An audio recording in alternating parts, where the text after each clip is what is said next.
In the poor black neighborhoods of this segregated city, someone gets shot roughly every 2.5 hours. I'm here to find out why the violence is so bad and why it seems to be getting worse.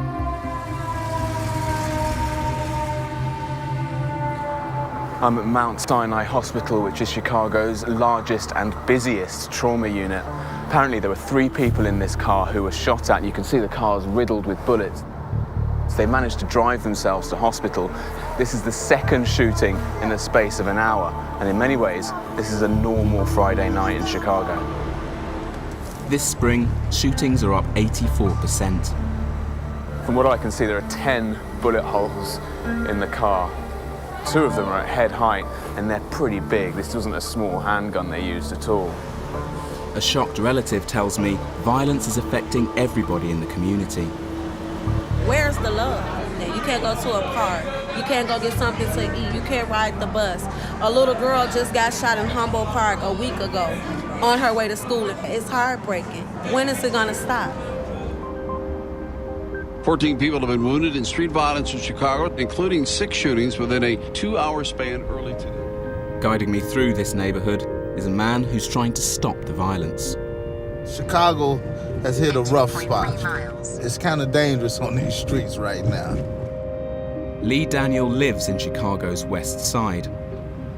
He's a former gang member who served 15 years in jail. That's behind him now. Well, right now I'm laid off, and I'm doing side jobs. I take people to the grocery stores, drive a little cab, but my passion is violence prevention. Lee is a violence interrupter. His aim is to stop tense situations on the streets from escalating. He's on his way to a prayer vigil for a young man called Sean Gooden, who's just been murdered. So tell me about this young boy that got shot. It's just a couple of days, you said? Yeah, he got killed. Somebody shot him. I really don't know why, but every other week somebody was getting killed. I'm talking about running up behind you on the street, shooting you in the head. Yes. Sean was an influential member of a local gang called the Conservative Vice Lords. Lee's afraid they'll want revenge for his death. Much as I run and hide, so that's why when we turn this corner, please cut the light out, okay?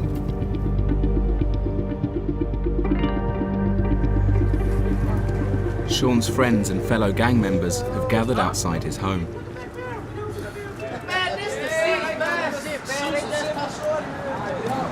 Yo, scary!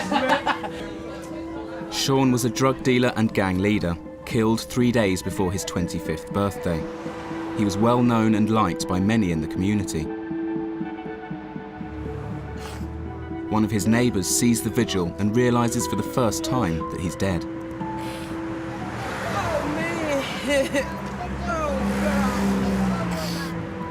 Oh, God. There's part of me that at times feels like with the amount of violence here that people must just get used to it. We're seeing that woman's reaction. There's no way to get used to seeing someone so young who's been shot. Lee's worried. At least one of Sean's friends has turned up to the vigil with a weapon. The boy with the yellow jacket is hiding a gun under his belt. You see the gun? Mm-hmm. They have guns out here like that because they ready. This is a high-tension situation. Yes. How do you deal with people who are this emotional? Before I go into a situation, I have to calm myself down. Because how can I calm someone else down if I'm not calm? Lily, what's up? Well, I told you I'm paying respect to Big Sean, man. Yeah, we finna move around for the police get there. Y'all be careful, too. I love you. All right. I know for sure it's gonna be a retaliation. Sean's mum, Bridget, comes out. She works as a hospital administrator and was at work when she found out about his death. I called his phone, didn't answer. 10 minutes later, I got a text. They texted me back and said, the buddy you're looking for is dead. Ha, ha, ha, one up on us. Oh, my. Yeah. So I knew at that point my baby was dead. Oh, my God.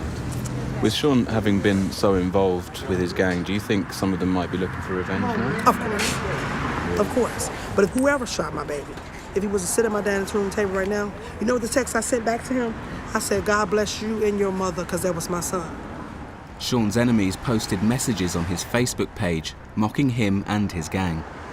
Now these pictures are being shared, these threats are being shared.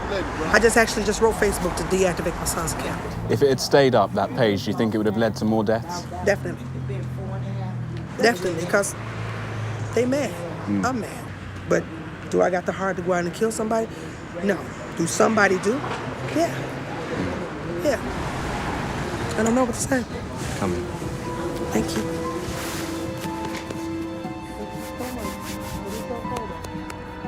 By the time we leave, Lee is on good terms with everyone. He says it's an important part of how he does his job. The community calls us. They call you before they call the police? Yes, sometimes they do. And that's not a knock at the police. They just don't want someone going to jail first, you know. So when we get to these incidents, conflicts, we try and stop them from escalating before someone do go to jail or go to the hospital or even be killed.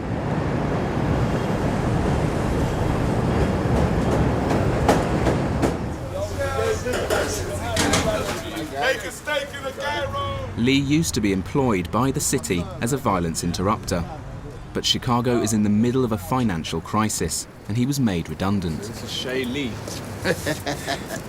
Look at my rabbits. I want to know how his wife, LaShawn, feels about him putting himself in the firing line. Nice to meet you. I'm Shay. I think he takes it overboard. Right. If we could be driving down the street, and if he sees a fight, he's gonna stop, put on his jacket, and go save someone. We think you should stop. Especially now. Why? You're not getting paid. You're not a police officer, you know? And I'm not trying to be now. You're not. It seems like it. It just seems like it. I don't know. I know you have a passion for it, but you know, I just think it's overboard. I'm trying to save a life. Oh, I like that. I'm serious. I'm serious too. Sean's case should be simple. He was shot in public in front of witnesses, as in many of Chicago's homicides. But many witnesses are too scared to come forward, and they don't trust the police. Only 25% of murders here are solved. High-profile cases of police brutality have made things worse.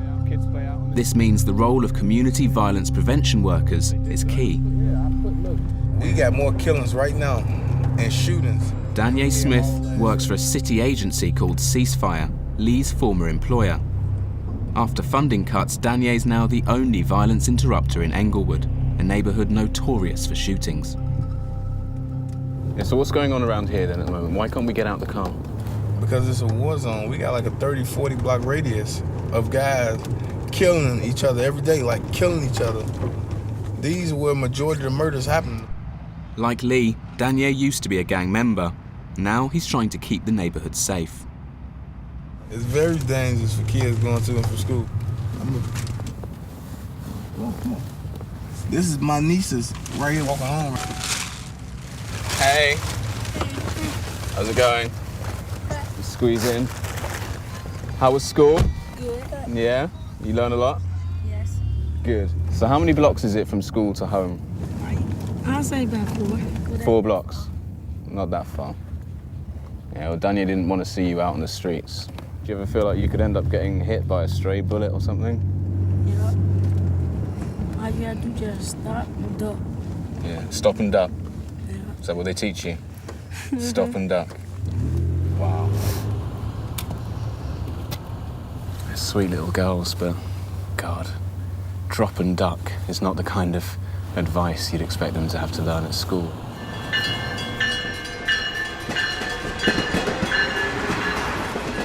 The most important part of a violence interrupter's job is gaining the trust of those most likely to commit a violent crime, like Kool-Aid, a local drug dealer.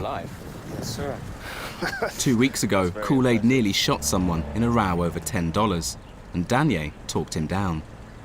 We're going to walk down the road and have a little chat, but he's explaining to me that for my safety and for his, we're going to walk on the shady side of the street rather than in the sun because there are some gangways on this side, and so we can run if someone starts shooting.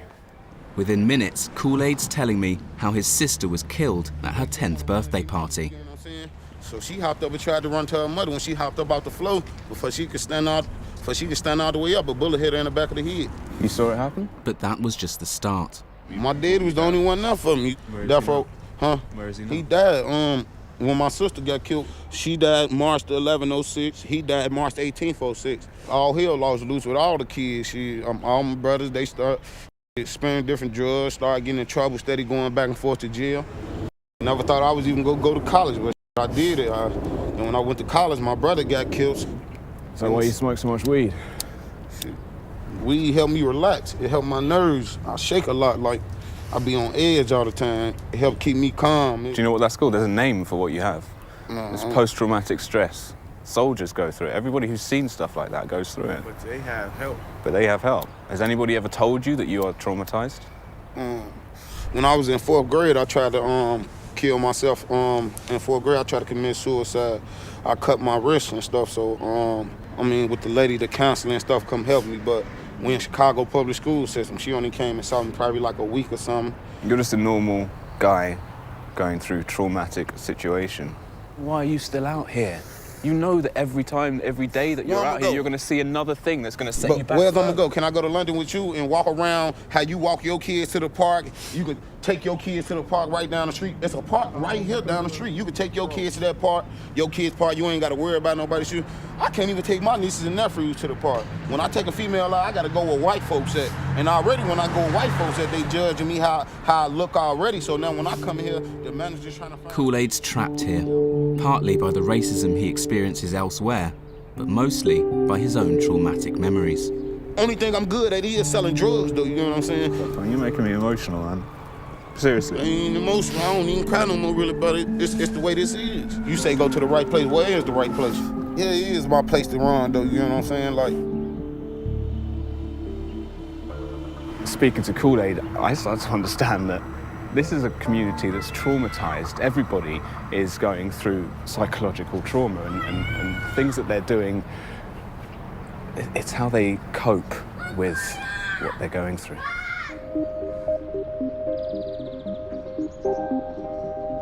I've come to meet Lance Williams, a professor of urban studies.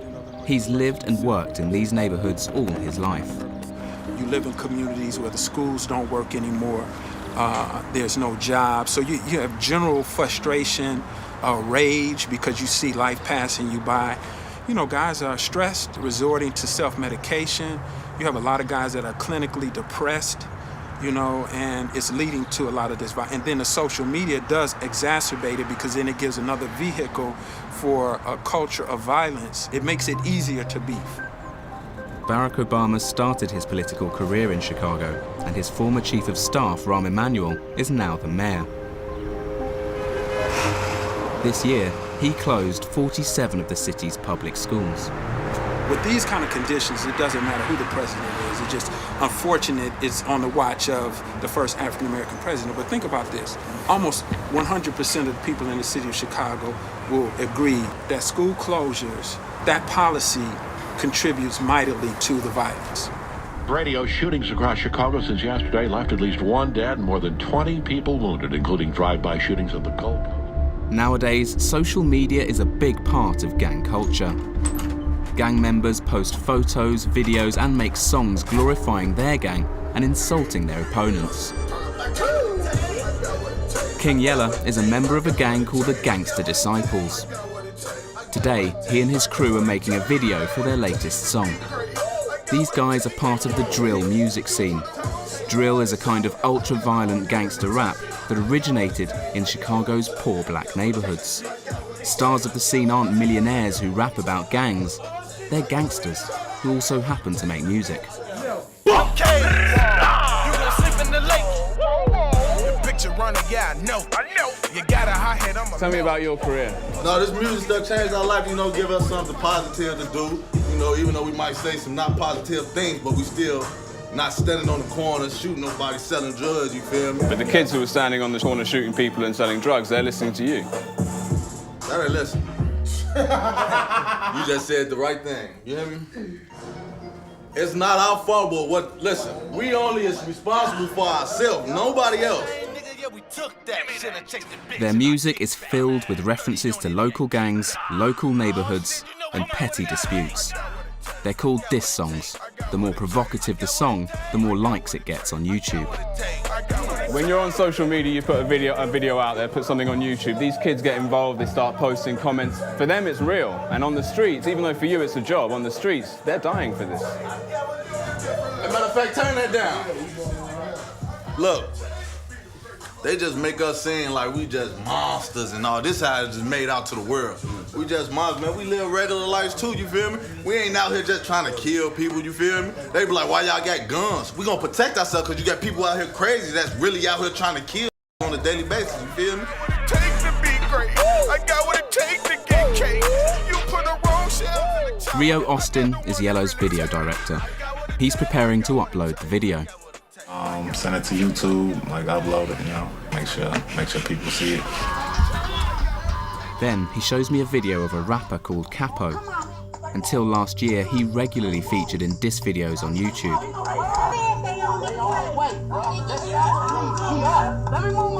He's lying on the ground, there's a pool of blood. Capo's fame, rivalries, and death all played out online. He was one of 11 rappers murdered in the city last year. So why did he get killed? Man, Chicago, man. The move comes after a shooting outside the club on Friday night. Boy was shot as he stood on the sidewalk at 56th and Walcott in West Inglewood. I've joined Lee again. Ever since he met her at the vigil, he's paid regular visits to Sean's mum. Oh, this is him at his first graduation. They're so cute in their suits at that age because you always have to buy them so big. High school graduation picture there. But that's my grandbaby right there. Her name is going to be Peyton Rashawn. I was looking for this. That's his kid? He's had a baby due. He had a What? baby due. Yeah. Ah. Due? Oh. Yeah, May 1st. First week of May. He has a little girl due. Oh my God. I didn't even know that. Yeah, this is her. I didn't know that. I almost... It's now a week since Sean's murder. But the strange part about it is, even though Sean was an active gangbanger, he didn't lose his life over gangbanging. He lost his life over trying to get a girl. Right. He was Facebook beefing with a rival gang member. When he went to the store to meet this little girl, the rival gang member was in the store. They exchanged words again. Rashawn throws his hands up like, F you, man, and leave out the store. The guy shot him in the back. My baby was shot in the back. Lee feels sure that Sean's friends are planning to retaliate. If somebody came and said, "Ma, don't worry about it. I got this here. We gonna get to it." What would you say to him? Somebody did come to me. See, I knew somebody came to you, right? And I told them, y'all, you gotta stop. Leave it alone. Just leave it alone. They shook their heads and said, "Okay, Mom." Whether they not do it or not, I don't know. Lee's got Bridget's blessing to do all he can to stop Sean's gang retaliating. But Chicago's gang culture has changed, which makes his task harder. When years ago, they was all one gang. Well, they all split. Oh, not gangs now. Now they call cliques. Now you got to click on this block, or click on that block, or click on that block. So now that's how you have more conflicts now. When years ago, it was one guy that you could go to and he would stop all of it. From what you've told us about Sean in his own little way, he was responsible for the rest of the gang. Yeah. See, by him being a leader of a small little clique, now that clique is gonna run wild till the next shooter steps up in line. Lee wants to find Sean's clique before someone else gets shot. And he thinks he knows where they'll be. This is a hot spot. You never know what might happen up here. Be aware. Okay.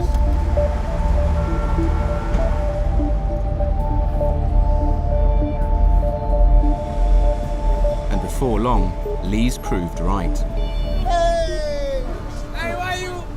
Hey, you guys again. You staying safe? You staying out of trouble? Oh yeah, we definitely safe and well protected. Lily, you good? Yeah, I'm good, y'all. Yeah, you ain't tell us you was coming to the hood. If Lee's going to stop a shooting, he knows he needs to do it very soon. But the boys aren't sticking around. Later that night, Lee finds them again. That's them right there. They go to BMW. That's them in the restaurant. I seen the guys that's gonna do the retaliation. I know them. See? They're still out and about. They still out about 1 o'clock in the morning. They looking for guys. Because those guys are shooters. Those guys got guns. And I know that. So Lee, why can't you just go up to these guys and start talking to them? You're a violence interrupter. You just can't go up to these guys, man. They know me as a violence interrupter, but I also have to respect them. I know them as shooters, so I know they could take my life. All it takes is one guy to say, hey, Lee, what the hell you want? I done seen you so many times today.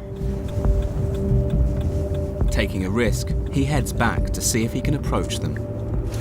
That's them right there. Yeah, I recognize him with the dreads. Mm-hmm. And they go the big fella. Yeah. The driver. They go the little guy in the back. Suddenly, Lee spots something else.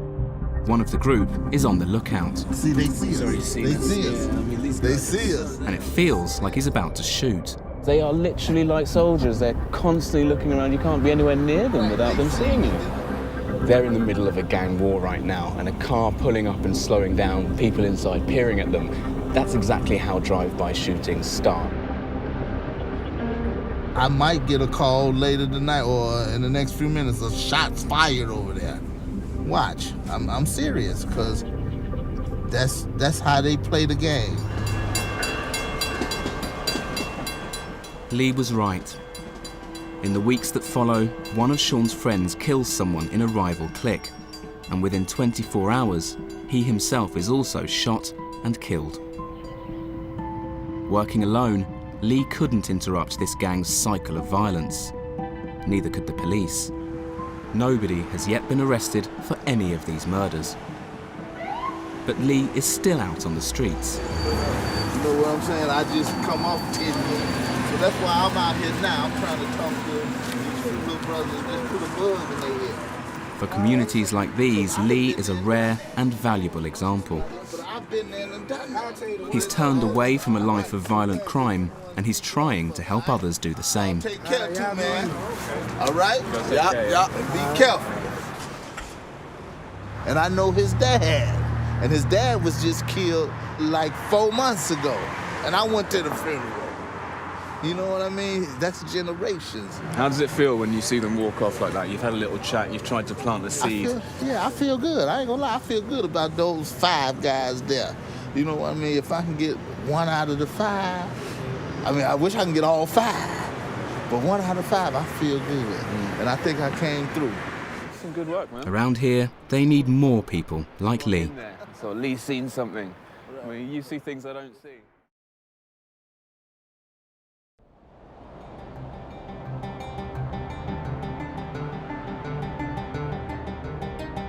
I'm in Detroit, a city where 2/3 of high school students struggle with basic reading.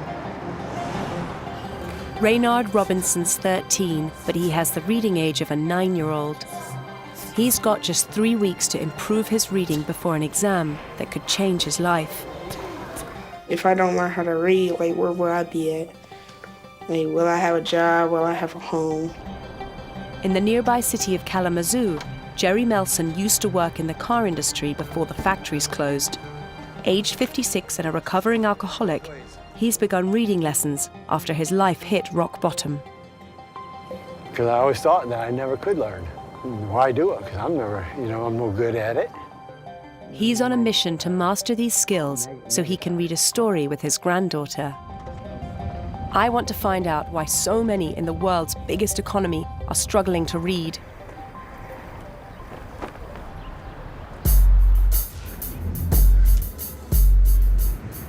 It's 3 p.m. in Detroit. I'm in a van picking up kids to take them to a fight club. We have 3 more kids to pick up, and then we're going to go to the boxing gym. Yeah, Mom. Detroit has some of the highest rates of violent crime in the country, but these children aren't here to learn how to defend themselves. So, Samantha, what do you like about the boxing gym? That they have reading programs. Yeah? 127 kids come here for what they say is the best lesson of the day.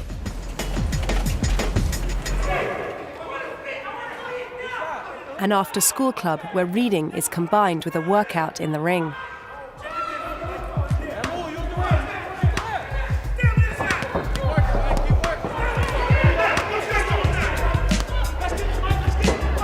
The gym was founded by boxing coach Carly Sweeney. Coach Carly uses boxing to get kids through the door.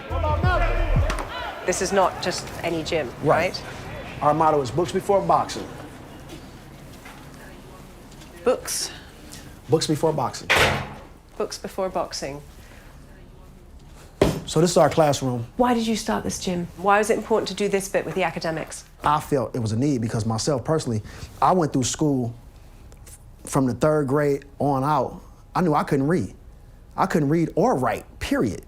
They passed me on. Before you know it, I was in high school. I'm almost ready to graduate. How does that happen? The same way it happens today. We have kids who are graduating as honor students, but if you test them, which we do here, we hire an outside company to come in and test our kids. And when they come back with their reading scores and they're reading at a 3rd grade, 4th grade level and they're about to go to college, there's something wrong. Carly knows firsthand the challenges these kids face growing up in Detroit's toughest neighborhoods. You know, I've been shot. I've been in the gang. I've seen some of the most horrible things can happen to human beings happen. All of my friends are either dead or in jail. If you have an education, you have hope. As long as you have hope, then you'll go out there and you'll try and you'll have something to live for. Because when I didn't have hope, myself personally, when I was told every day that I was gonna be dead or in jail before I'm 21, I was like, I ain't got nothing to lose. There are 800 kids on the waiting list. Every child has to do at least 20 minutes of reading before they can get into the ring. 13-year-old Reynard's been coming here for 18 months. In 3 weeks, he's got a big exam, and his tutor's helping him with his reading. What is the rule that's important? Kite. Nope, no silent E. Like so many children in this country, he's struggling at school. 93% of kids his age in Detroit are way behind in their reading. Kate. And the individual sounds help you sound it out. Kit. Right. After 20 minutes in class, it's Reynard's chance to hit the gym. Reynard's biological dad died recently of a chronic illness. He struggles with anger issues, getting into fights at school. If I want to, I can come out here and train, let all my anger out on the bag. So have you done your homework today? Yes, I started on my science project. They helped me out. And I had in my reading section, they helped me understand the words more. Coach Carly is proud to tell us every single student who's attended his gym has gone on to graduate from high school when they're 18. But it seems extraordinary to me that it's down to volunteers in a gym to teach kids to read. Susan! Hey, it's time to clean up, guys. Let's go. Let's go, guys. Let's go. Y'all clean up, man. Let's go. Clean up.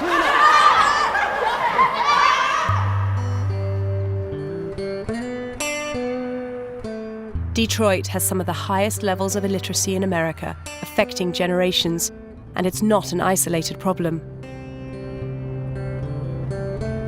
3 hours drive away is the city of Kalamazoo. I've come to meet Jerry Melson. At 56, he's a changed man. He's in this classroom here having a lesson right now. This will be lesson 14. Okay. Page 78. Okay. All right. Shaggy? Yep, good. Among Nostrils? Good, yes. Ill?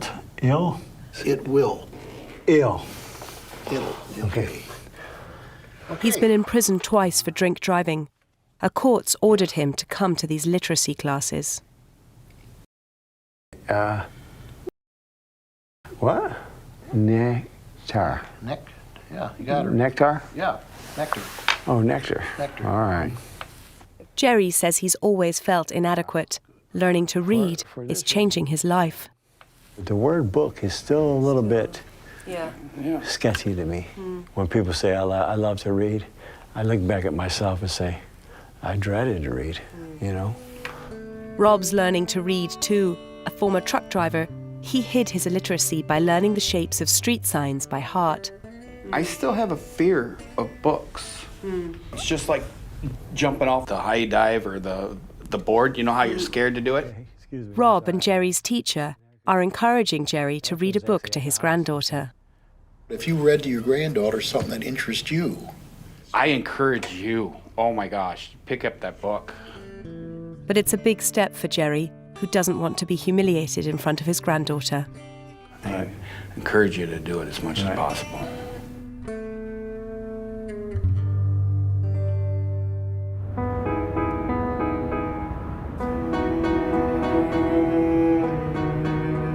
Jerry doesn't have a job, so the next morning I join him at his daughter's house, where he helps out as much as possible by looking after 6-year-old granddaughter Lele. Long way round. All right, ready for school. Start the week. You love school? Okay. You just like the holidays? Yeah. Jerry says he passed each school year because he was good at sports, but at 16 he dropped out. Walk across the street, look both ways. Here's the bus now. Okay. Love you. Love you too. When Jerry left school, he quickly got a job in a car factory where there were plenty of low-skilled jobs.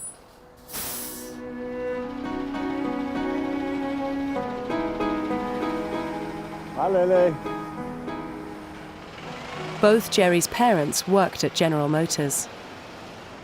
I knew I was getting a job there. Kind of lied my way through it, and never could read nothing. Did your daughters ever try and come to you for help with homework or with reading? Or, and how would you react to that? Before they understood, I'd say, talk to your mom. Then I couldn't do the schoolwork. But her mother pretty much handled all that. Do you feel you missed out? Yeah, I didn't miss out. Would you like to read a bedtime story to Lele? It'd be nice. Being here has really made me realize I take my own literacy for granted, but also that it's a lot more than just being able to read and write. It's about being able to participate in everyday life. A big factor in America's illiteracy crisis is failing schools, and the state of Michigan has some of the worst performing schools in the country. Donald Trump's new education secretary, Betsy DeVos, is a multi-billionaire former head of the Michigan Republican Party. CBS with an update. Betsy DeVos of Michigan is confirmed to serve as education secretary, but not without a bit of added drama at the vote. There is no doubt that Betsy DeVos is going to be a controversial choice as Secretary of State for Education. She completely divides the Democrats and the Republicans. The Republicans say that she's going to be a fresh new voice in her role and that she's all about giving parents choice. Betsy DeVos believes in replacing state schools with privately run charter schools. Critics say these schools make things worse by cherry-picking better students and leaving vulnerable kids behind.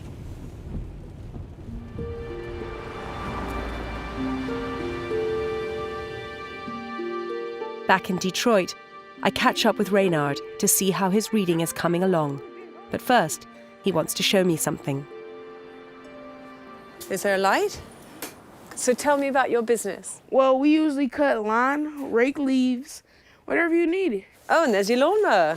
You bought it? Yes, $200. With your own profit from your business? How many employees did you have? I had 3. 3 employees. That's amazing. He may be struggling at school, but he's got a knack for business.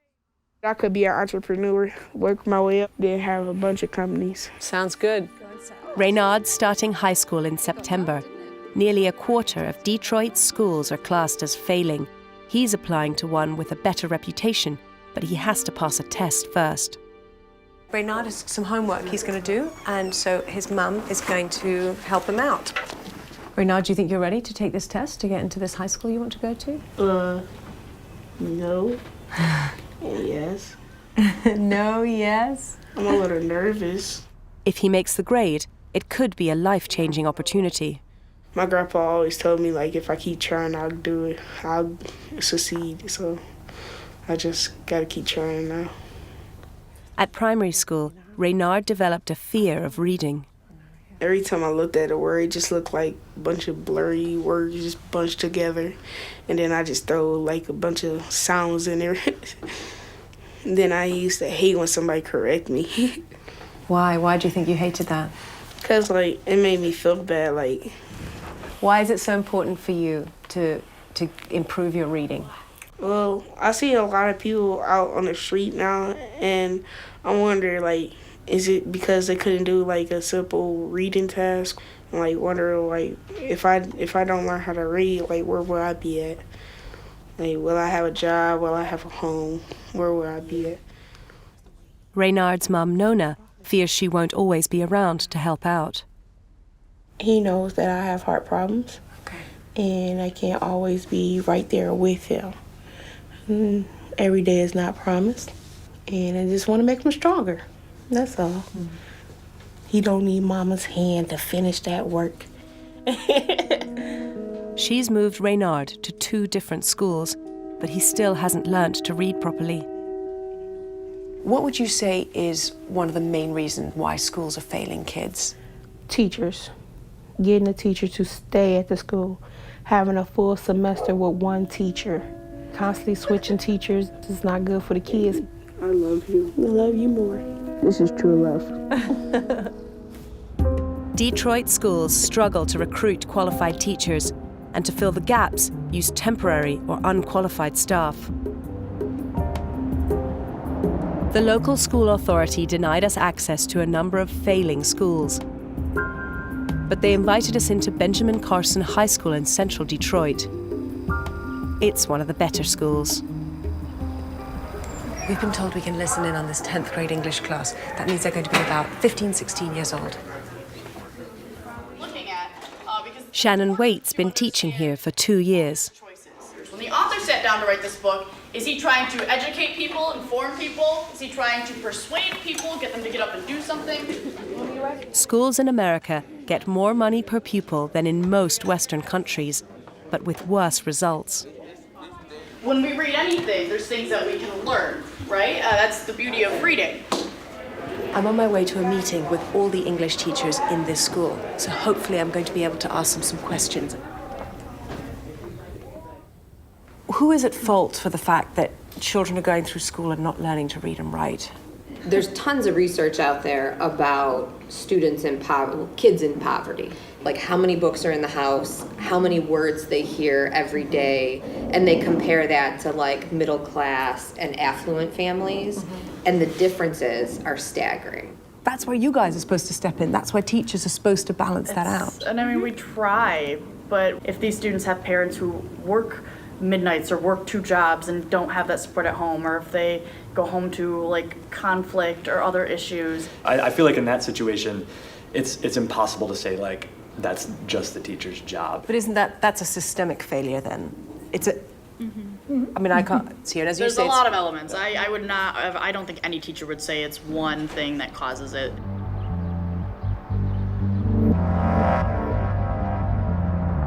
We've heard a group of students are protesting outside a nearby failing school. Some of the students here are involved in a lawsuit against the governor of the state. They say that not only do they have a constitutional right to an education, but that education actually has to teach them to read and write. Andrea Jackson, a careers advisor at the school, is supporting the lawsuit. Andrea? Hi, I'm Kiki. Hi. She claims the state of Michigan has mismanaged Detroit's schools and their budgets, which is why some of them are failing. The teachers need books in the classrooms. We need resources. The state of Michigan never invested in literacy programs, so the students want to learn and they can learn. We just want the school to be better. The state denies these claims. If you love Detroit kids, let me hear a shout out.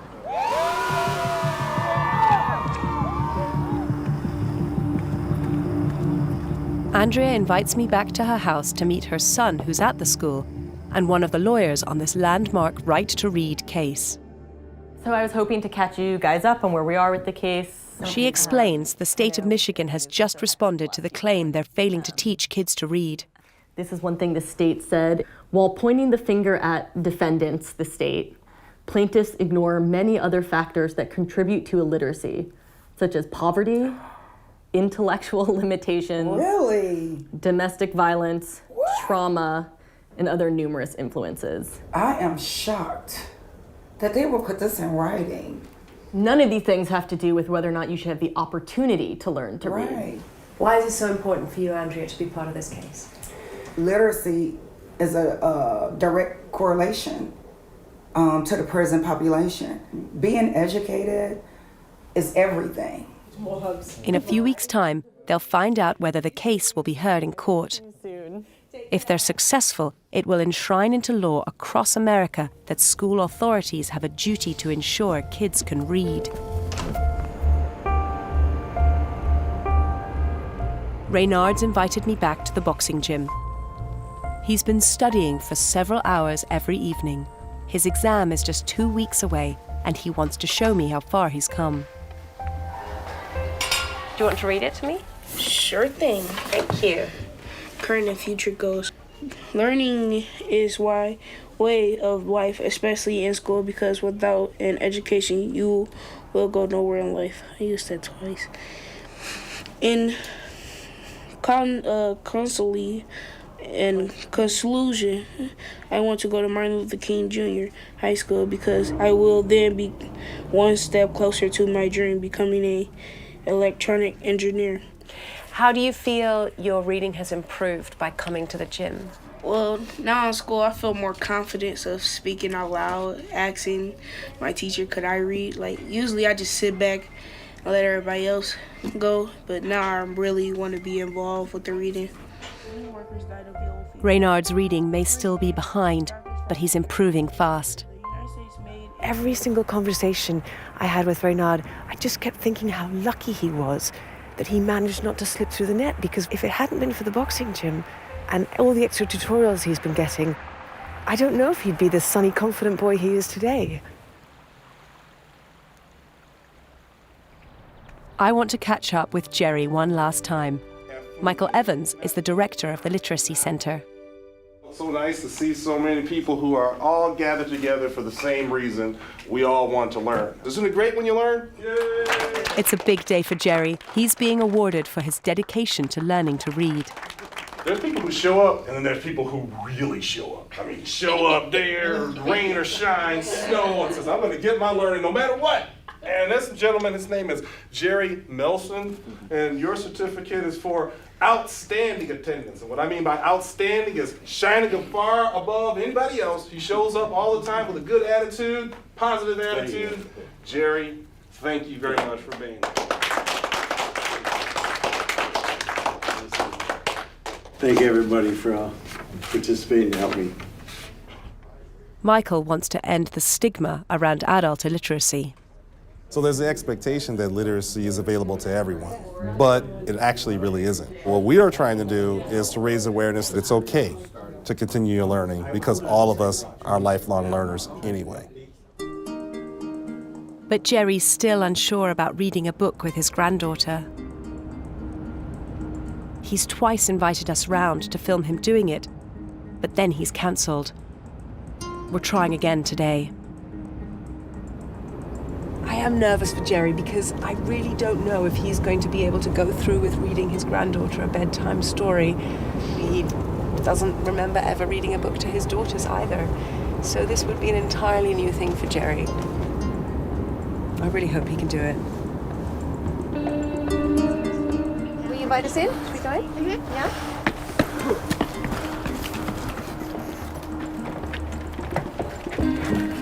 Is your mommy back?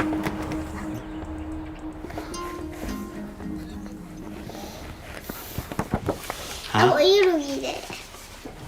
Jerry's been working up to this for months. You're reading. You're reading. I'm reading. Why don't you read? You can. Do princesses eat the bread Crust of their bread. Your turn. When princesses laugh, do they sometimes snort? No, no, no, boo. Okay. What about that one, Jerry? Your turn. Do princesses cry and make a fuss? No, they never give up. They never give up, but this one. Mommy, do princesses seem at all like me? And C. Look. Oh, what does it say? A princess is a place in your heart. Whoa, victory! Yay. My mom can read this tonight, and maybe I can read it every day. Would you like that? Yeah. Yeah? Give me a hug. Oh, your coat's soft.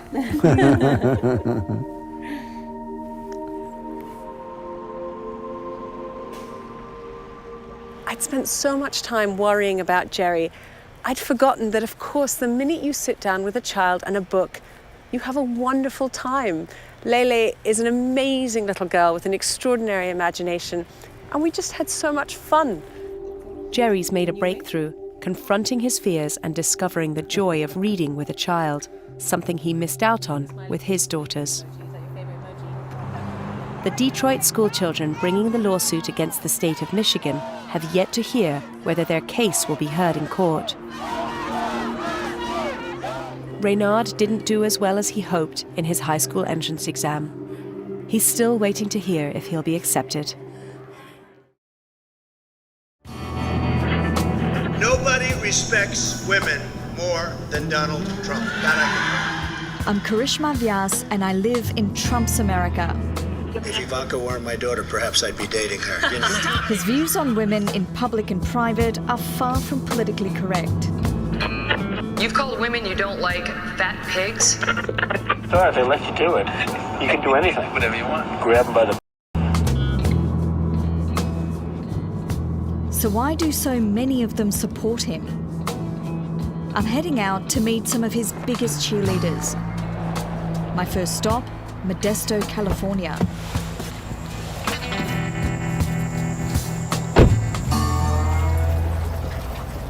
Hi, Melinda. I'm Karishma. How are you? Hi, Karishma. Come right in. Thank you for having me over. Oh, absolutely. Thank you for coming. Melinda Mason is a housewife and mother who wants to help President Trump make America great again.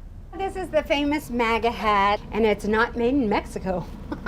Where is it made? And then I have my own pink, feminine, Make America Great Again hat. It's made in America. It's made in the USA? Yes, yes. I've caught Melinda in the middle of a very busy week. Come right on in. Here we are. This is my kitchen. Oh, wow.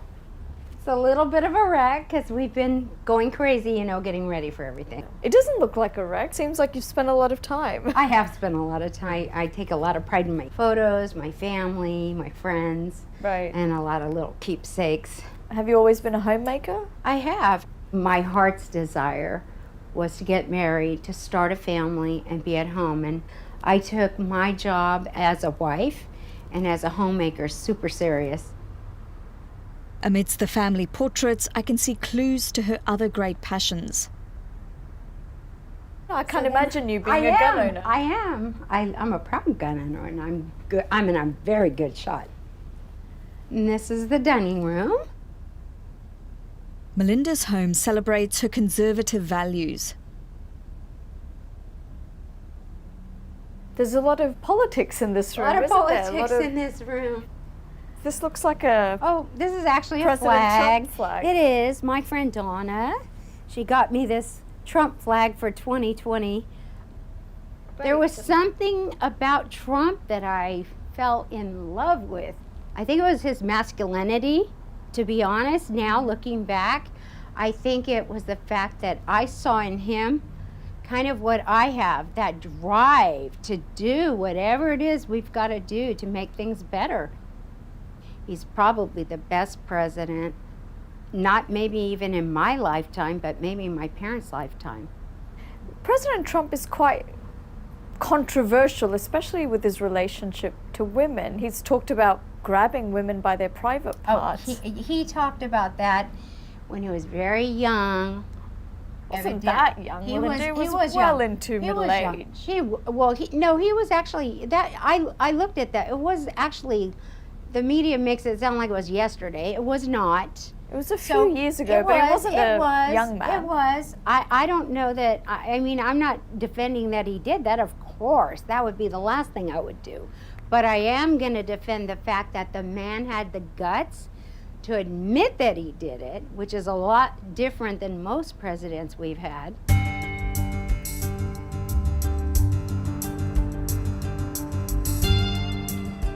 Right now, Melinda's planning what she says is the country's first ever straight pride rally. It's a protest against gay rights.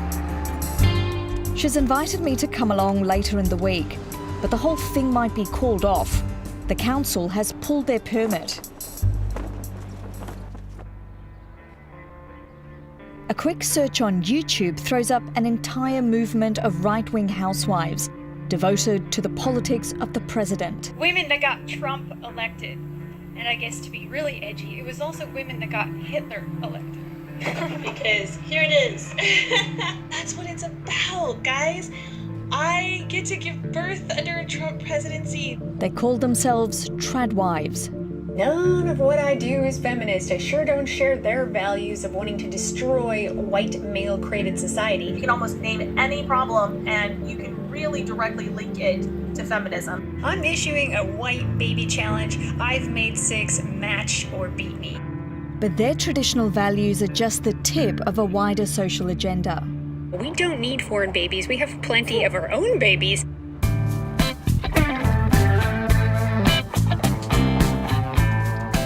I've tracked down the godmother of the Tradwife movement to Los Angeles. I'm here to meet Dixie Anderlin Forsyth, housewife and author from Missouri. She isn't political, but she is an anti-feminist. Escalate it more and then diffuse. Today, she's directing videos for her YouTube channel, Fascinating Womanhood. Yeah, you just have to hear it. You don't have to see This one is showing women how not to act around an angry male boss. Action. Jane, you want to explain that to me? You don't have to scream. Really? Because apparently I must be doing something wrong, because you're not able to perform your job appropriately. I don't deserve this kind of treatment.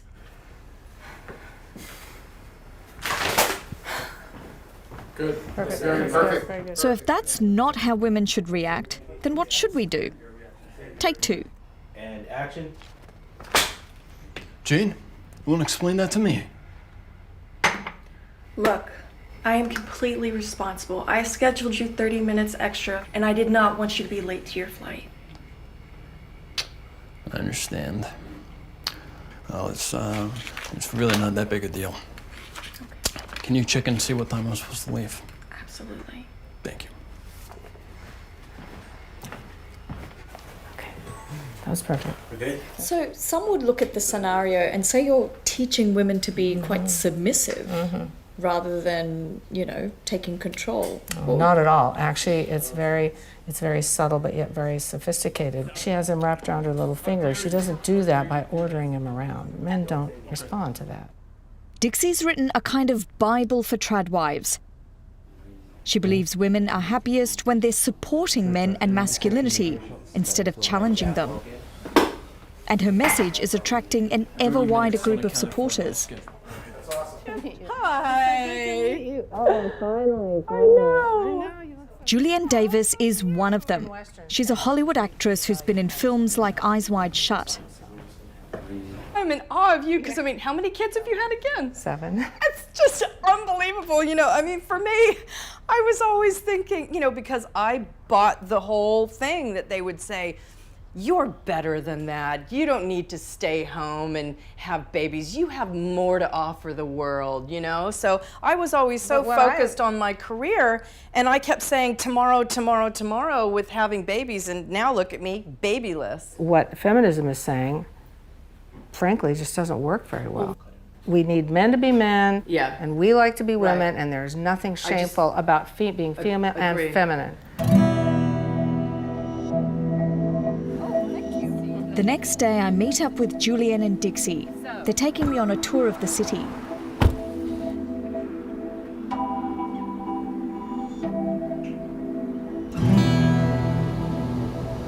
So what part of town is this?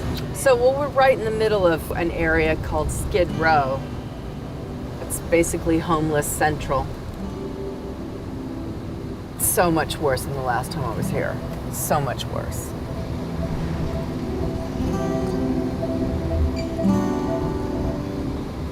And you know what? All of this stems from broken families and from bad relationships and people looking at their lives like, I'm a victim. I mean, look at this. I would not want to get out of the car right now.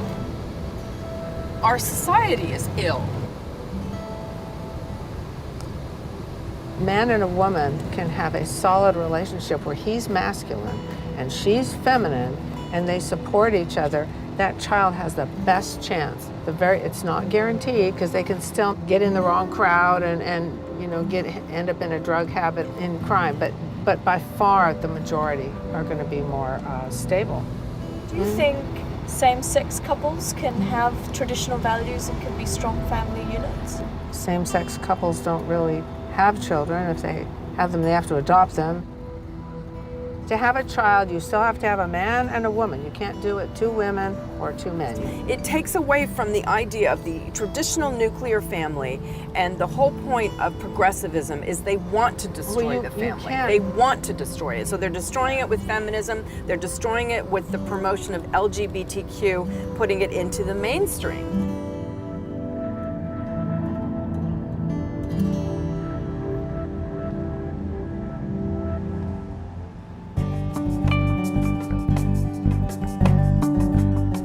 Of course, there is another side to LA, the Tinseltown side, where struggling actors and wannabes rub shoulders with the liberal super wealthy.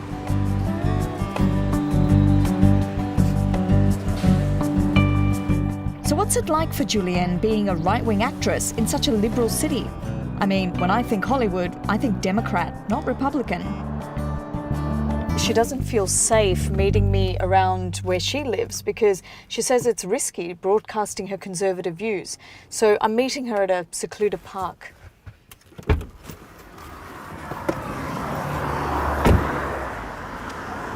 It sounds a little bit paranoid. Don't take it the wrong way. No, I realize it sounds paranoid. Paranoid. But immediately when I talk politics, I lower my voice, especially if you're in a restaurant or a cafe, because I don't want people spitting in my food, you know? And we've had people... Would they really do that? You think that's a possibility? I do think it's a possibility, because the vitriol is just really palpable right now. Are you looking at people behind me? Should we I wait just until... let's wait until they pass. I just don't want to talk about that in a public place. Oh, I don't know what their views are. Have you faced personal backlash? Absolutely. I mean, I've been called every name in the book, including the effing C word, many, many, many times, including by people that I know. Here's one. You forgot to wear your white hood, Julianne.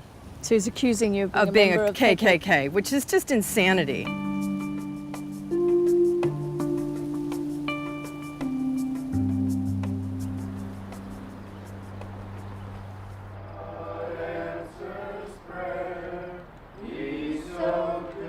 Back in Modesto, it's the night before Melinda's straight pride rally, her answer to gay pride.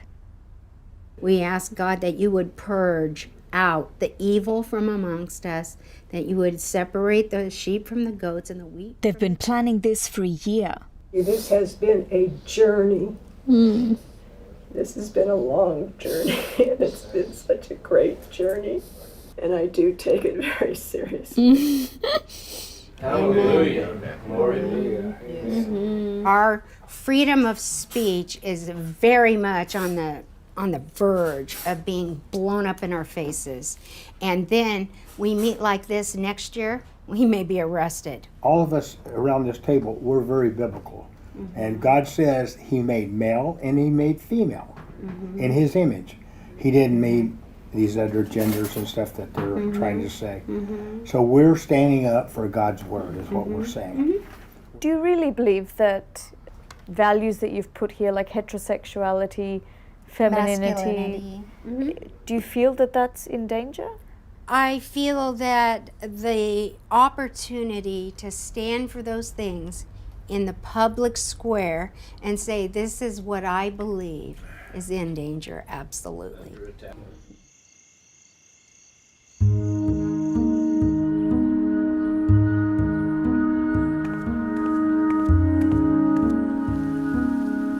Melinda is all about devotion to family. Matthew, hi. Good to see you. Nice to meet you. But her relationship with her adopted son Matthew has broken down. She has this brand that she has created for herself where she is just a sweet, middle-aged grandma church lady who is active in her community and active politically. Matthew and his mum were very close until he turned 19. I needed to live honestly and openly and freely in my identity as a gay man. In order to do that, I had to give up pretty much everything I knew. And then she kicked me out of the house, and I went and couch surfed for a little while until I got more stable. It must be such a bizarre feeling because she raised you. Yes. From the time you were a baby. Yes. And she's opposing who you are. Exactly. It hurts to see how she is negatively affecting my community and causing a lot of fear and angst and pain in the lives of people that I care deeply about. Whose broad stripes and bright stars through the peril. It's the day of the Straight Pride Rally. I'm walking to this event in the middle of nowhere. There's been so much controversy surrounding it that I can't show you or even tell you where it's happening. I didn't get the address myself till about 30 minutes ago. O'er the ramparts we watched were so gallantly streaming on the rocket's red glare, the bombs bursting in air gave proof. These are our napkins, and we'll open this. Let's open this. Did I say hi? Hi. Hi. We're having a ball with this. I like the barn. Okay, well, help yourself to anything. Right outside the door there, just to the left, is restrooms if you need it, okay? Oh, okay. Male and female, separate. This is indeed historic day because, in fact, we are at war. Amen. And primarily it's an attack by The first speaker is Don Grunman, one of the most active conservatives in Modesto. Well, the many things we're going to be defending today. Masculinity, that it's okay to be a man. Yay! All right. We're supporting femininity. Amen. Feminism says that, those children are burdens on you. You don't have to carry that rock on your shoulders. Just dump that rock. This is quite a surreal experience. I spoke to a lot of these people this morning. They're very nice, they're very welcoming, and then you hear the speeches. How y'all doing? Pastor Jesse Lee Peterson is an unusual figure, a black man with highly controversial views on his own community. He has an online chat show and appears on Tradwives YouTube channels. Evil want to destroy the white man as they've done with the black man. If you notice, the average black man isn't worth a dime. He's afraid to get married and raise his children. He is afraid to protect his family. If it wasn't for white people, there would be no America. And what white Americans have done is allow the people of color to take over the home. I expected to hear speeches about traditional family values, but instead I'm hearing a speech about how white Americans are under attack. What do you make of everything that's being discussed, Melinda? Oh, I'm finding Jesse Lee Peterson to be very fascinating. His message is exactly the message I've been giving my children since they were very young, that one day you will be hated strictly because you are a male and you are white. When did you tell your... I began to tell my sons that probably when they were in the age range of 5, 6, 7, 8 years old. Do you think women are under attack as well? The housewife, the mother, the matriarch of the family has been beaten down. Our society has literally beaten the hell out of women to the point that they would rather go to a cubicle every day than nurse their own child and rock them. I don't understand it. So we have signs right there. Suddenly, confusion breaks out. We're leaving everything. God wants us to leave it. Nobody really knows what's happening. Tell them whatever they... The rumor is that they were live streaming the event this morning and counter-protesters were watching them online.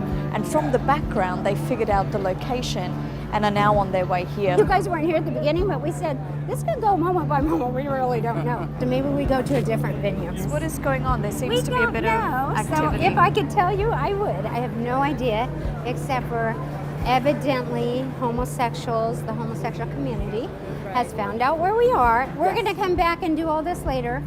And that's why the barn owner tells Melinda everyone has to leave. He's freaking out. He's freaking out, honey. Because the farmer that owns this place, because the sodomites are at the door. So let's pray. I know. Lord, would you give them help and direction? Would you help the man to see that what he's doing is not wrong? What he is doing is not evil, is not hateful.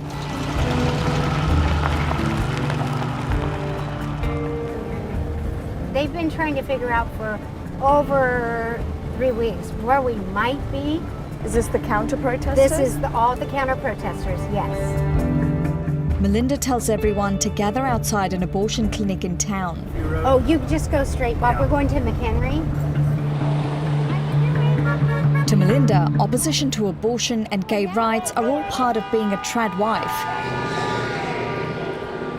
What does straight pride have to do with Planned Parenthood? You know what? What it is it all goes together. There's an agenda. Pretty quickly, the counter-protesters show up. No fascist USA. No Trump. And guess who's with them? KKK, no fascist USA. It's Matthew, Melinda's gay son.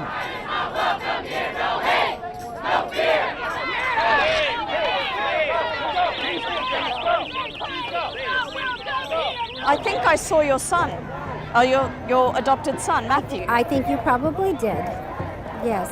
Is it weird seeing him at these events? Because outside of these events, do you ever get to see him? Oh, yeah, until the last 3 years. The problem was he wanted to bring his gay lover, partner, into the home and portray it in front of my little grandchildren. That's a no. Do you think God created him homosexual? Absolutely not. Yeah, he tells us that he created us male and female. None are called to debauchery of the body. None. Do you miss him? Of course. Horribly. Horribly. We're so close, of course. Mm-hmm. Love, that is hate. Stop lesbian.